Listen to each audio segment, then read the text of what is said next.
Hello, my name is Jeremy, and this is the True Crime Chronicles channel. Today's story will show the kind of horror that can happen in what seems like a perfect family.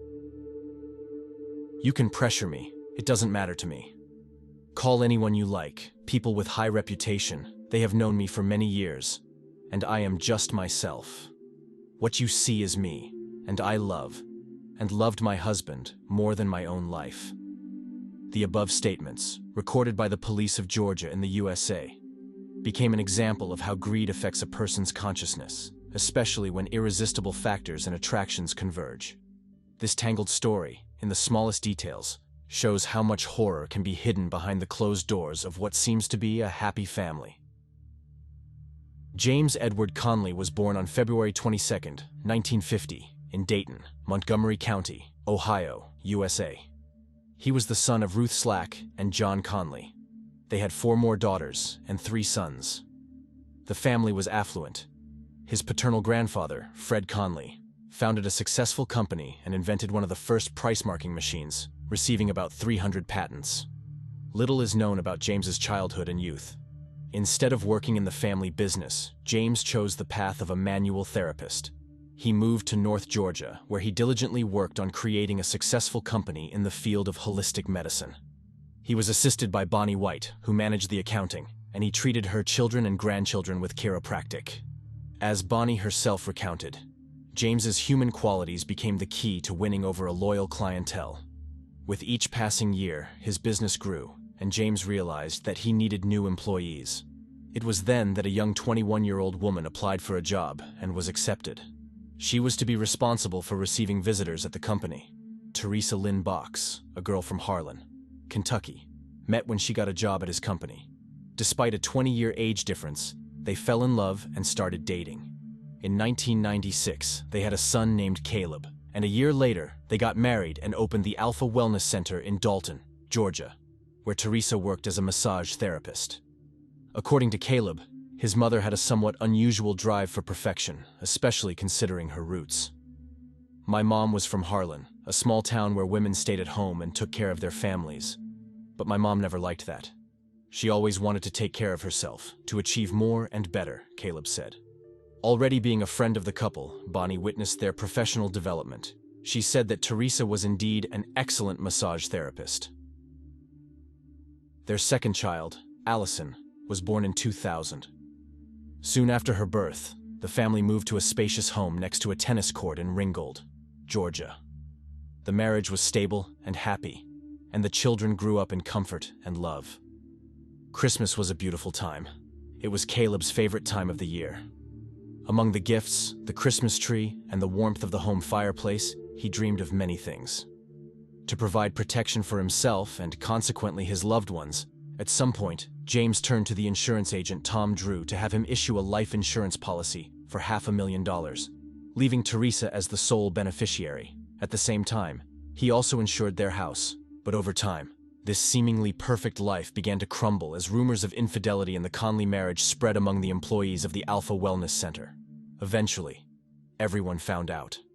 However, the situation began to deteriorate due to rumors of infidelity in the marriage and financial difficulties. James contracted Lyme disease, which led to his inability to work.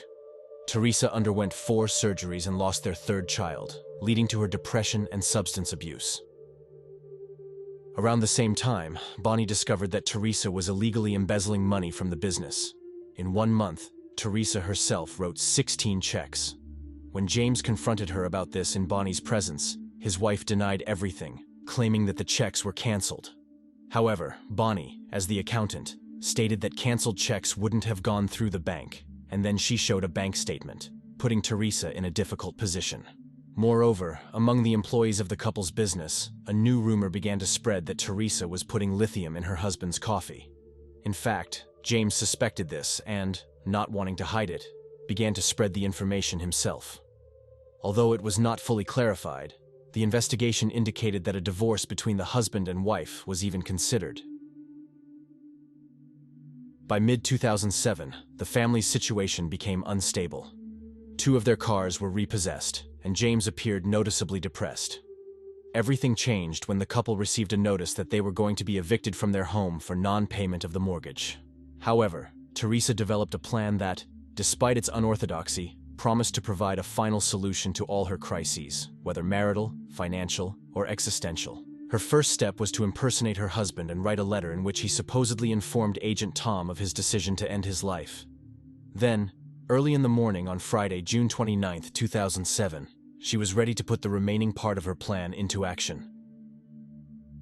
During breakfast, which Teresa traditionally shared with her husband, she spiked the food with strong antidepressants, while she herself refused to eat, saying that her friend would soon come for her and the children. All that was known about this person was that his name was Robin. As soon as the medicine started affecting James, the woman put the children in the car and left them in the care of her friend. Then Teresa returned to the house and hurried to store away some items she considered valuable, including photographs of her children. After that, she set a fire between the office and one of the bedrooms. Caleb and his sister noticed that their mother was the last to leave the house, after which she lit a cigarette. At that moment, from the car, the boy saw smoke coming from the house. Frightened, he tried to warn his mother. However, she replied that he had nothing to worry about, as it was just some papers burning.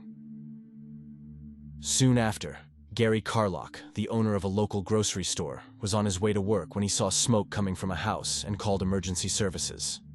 At exactly 9:42 a.m., a fire brigade arrived at the scene. They immediately realized that it was impossible to stop the fire from the outside, so they decided to enter the house through the back door where the bedroom was located. As a firefighter examined the room, an alarming silhouette appeared on the screen. It was undoubtedly the thermal signature of a person through the smoke. We approached him. He was kneeling by the bed, as if he was praying or something. He was unconscious, but it seemed like he didn't have thermal burns. His clothes and skin were covered in smoke, reported the firefighter. As the firefighters explained, the scene was typical of what often happens during a fire. They preliminarily identified that it was the homeowner, 57-year-old James, and almost immediately declared him dead. Unfortunately, the fire destroyed everything in its path, including any DNA evidence or signs of a crime, and the authorities initially considered the death to be an accident. By the time the officers in Georgia managed to contact Teresa by phone to report the news, she had already left town to visit her parents. My mom and Robin answered the call, and I remember Robin yelling at her to stop the car. Mom just threw herself on the ground and started crying. Despite such a tumultuous and emotional reaction, a few minutes later, the first person Teresa called was her insurance agent. As for the children, they were completely devastated. They loved their father, and, despite all the problems they had, he never stopped constantly letting them know how important they were in his life. Meanwhile, a large-scale investigation began. However, without any leads, the work progressed quite slowly. Teresa returned home in the evening and told the authorities that she had left the house at 8:15 a.m., stopping along the way at a restaurant to grab a bite. Robin was also questioned, and although his statements largely matched the woman's, he said that they left half an hour later, at 8:45 a.m. The fire investigator decided that the fire's point of origin was along the common wall between the office and the bedroom where the victim was located. As officers continued to inspect the house, a trained dog was brought in, and with its help, the presence of an accelerant placed right at the fire's origin was discovered. It was now clear that it was arson, not an accidental fire. Trying to establish the exact chronology of events on July 5, 2007, officers interrogated Teresa. During this conversation, she indicated that she loved her husband more than life itself. She also spoke about financial difficulties, which she exclusively associated with James's illness. But overall, the woman painted a picture of, if not a perfect, then at least a reliable and stable marriage. Friends and colleagues of James confirmed that as his health deteriorated, he stopped working and the business began to falter. It was then that Tom contacted the authorities and reported that he had recently received a handwritten letter from James, in which James confessed his intention to end his existence. However, it was hard to believe that he chose such a method. It seemed just incredible. There were countless ways to do it much simpler, less painful, and less dramatic. Meanwhile, the forensic examination established that the cause of death was smoke inhalation, and the toxicological examination showed that James was under the influence of strong antidepressants before the fire started. Moreover, burn marks were found on the soles of his feet. indicating that he had tried to extinguish the fire. Faced with such evidence, forensic psychologist Neda Sanji was convinced that it was a murder. Detectives questioned Robin again about the discrepancies between his chronology of events and Teresa's. He stated that after putting the children in the car, the woman returned to the house and did not come back for another 15 to 20 minutes. The team's next task was to obtain records from the restaurant where they had stopped for a snack. It was seen that Teresa and her children arrived there at 9:17 a.m. that Friday. The family's home was less than a 10-minute drive from that place. Continuing to study the chronology of events, 2 officers discovered that Teresa was in the house when the fire started. As a result, the police obtained a warrant to search the Kohnle home. Upon arriving, they found many personal belongings of the family stored in the external garage. In addition, there were divorce documents found, which apparently had not been filed. Later, they learned about the life insurance policy and the home insurance policy. When agents focused on Teresa, they learned details related to the loss of her last child and subsequent drug addiction. From that moment, considering the evidence found, she was considered the main suspect. During a subsequent interrogation, the couple's employees talked about rumors of infidelity, so the police decided to call Teresa again. During the second conversation with the detectives, the woman not only defended herself, but also began to change her narrative. Suddenly, her husband turned out to be a cruel maniac, and she even stated that in her opinion, he was capable of setting the fire himself, even if it meant complete destruction of the property. "I don't think you're being honest. What are you telling me? Do you think I set up my husband?" "No, I'm just saying that you're not entirely truthful." Although Teresa did not break down, the detective doubled down and insisted, "Well, tell us. Tell us again about the morning. What time did you wake up and so on?" "I don't know. We always woke up at 6:37 halls, drank coffee together, or talked. I don't know. That's what you do before you get the kids up." The medications found in James's blood were the first topic the officers wanted to address. So they started by asking Teresa what medications her husband was taking. Initially, she listed them without any problems. But when the detectives wanted to know which specific medications caused James to be drowsy, she suddenly forgot the name. "Give me a minute, it starts with C. Maybe Carvel," she said. Then they asked about the insurance policy, which they believed was more than enough to solve the woman's problems. But Teresa's actions amounted to playing the victim and downplaying the importance of the question, responding that she didn't even want to know the value of the policy. It was clear that this was going to be tough work, and Teresa was not giving up. But the investigators had another equally important detail. It was then they mentioned the presence of a catalyst at the crime scene, and again, she seemed to find a way out. Teresa defended herself, saying that a few days earlier, her husband had been painting the house, which justified the presence of the substance. Moreover, she suggested that it might have been the cause of the fire. They found it even more astonishing that she mentioned how it could have accelerated the spread of the flames. When Teresa said that they drank coffee together every morning, the officers suspected that she used this opportunity to slip her husband a sedative so that he wouldn't notice anything. However, in discussing this, Teresa stated that in recent months her husband hadn't been drinking coffee. This clearly contradicted what she had said just minutes earlier, and they pointed this out to her. The woman delved deeper into denial, refusing her own words and contradicting herself. At that time, the evidence the investigators had was nothing more than circumstantial, until one of them suggested subjecting her to a lie detector test, proposing that she would do everything to prove that she did not take her husband's life.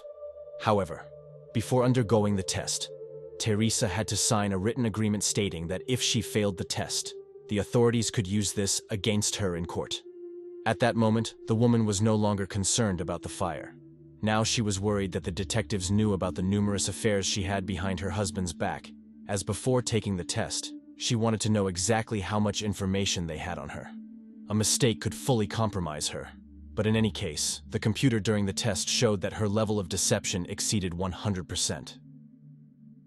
Thus, based on the cumulative evidence, on July 9, 2007, 34-year-old Teresa was charged with premeditated murder and 2 counts of first-degree arson. Her lawyer claimed that the fire had been planned by her and her husband together in order to improve their financial situation. After the woman's arrest, Allison, who was 6 at the time, and Caleb, who was 11, were placed under the care of the Georgia State Family Services for Children. On July 16th, Caleb was interrogated by detectives, displaying a possibly unusual level of interest for his age. The boy detailed that morning's events, including his mother's return to the house while he and his sister were in the car. He added that he noticed smoke immediately afterwards. According to Caleb, his parents often burned trash behind their house. The investigators found it unlikely that Teresa would decide to do this right before a trip. They considered it more likely that she had drugged her husband with medications in the morning and then set the bedroom on fire while he was still in bed. Understandably, it was very hard for the children. However, despite the traumatic experience deeply affecting their young minds, they remained strong. Later, their maternal grandparents were able to obtain guardianship, and the court was compassionate enough to allow Teresa to visit them.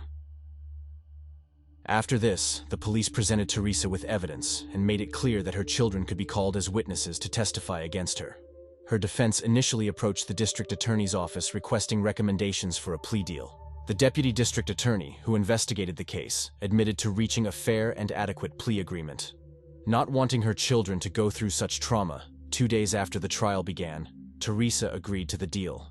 Thus, early on the morning of Friday, December 10, 2010, a hearing took place. The judge asked Teresa if she pleaded guilty to manslaughter with aggravating circumstances, to which she affirmatively responded. She then told the court that she had participated in these events as part of a financial conspiracy, but never intended to harm her husband. Therefore, she appealed to the court for mercy. The trial court accepted this statement, and as a result, she was allowed more visitation with her children. She was also found guilty of first-degree arson. While the state agreed to drop the charge of premeditated murder, Teresa was ultimately sentenced to life imprisonment with the possibility of parole after 30 years. If you found this story interesting, please like the video and subscribe to the channel. Also, don't forget to share your opinion in the comments. This is Jeremy. See you in the next video.